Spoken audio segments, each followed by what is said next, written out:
The world's peak scientific body on climate change is urging governments to get to grips with the threat of more frequent natural disasters.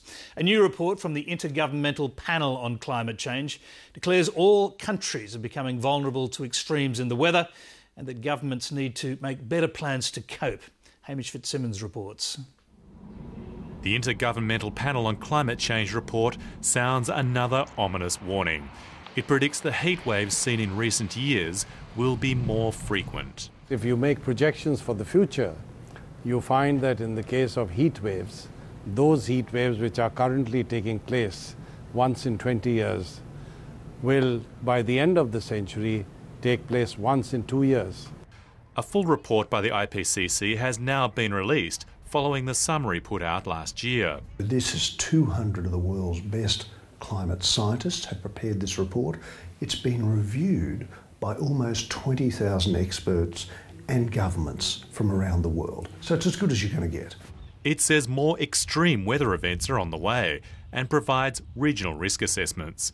Some of the predictions for areas like Australia in the IPCC report may already be quite familiar.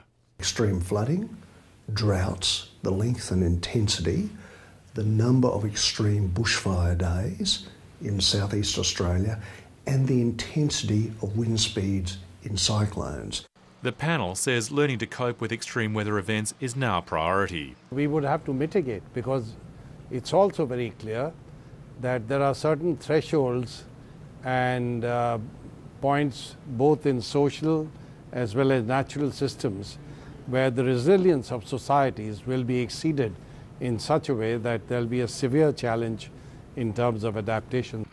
The UN is using case studies to illustrate how communities are taking practical steps to adapt to climate change. In Bangladesh, where 80% of the land is at sea level, the UN is helping farmers readjust to extreme weather events by relocating them or assisting with saltwater tolerant crops. People have to adapt their livelihoods, have to adapt their production patterns, have to adapt the way they generate income to the changing environment.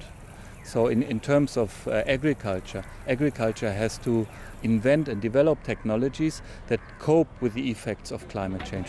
The IPCC says just learning to cope won't be enough and that emissions must be cut. Basically, we have to stabilize the concentration of these greenhouse gases, which includes carbon dioxide as the most dominant gas, in the atmosphere, such that we can stabilize the climate of this planet and thereby minimize or delay or avoid some of the worst impacts that are going to take place in the future. The panel warns while cutting emissions will help in the long term, extreme weather events are with us for some time.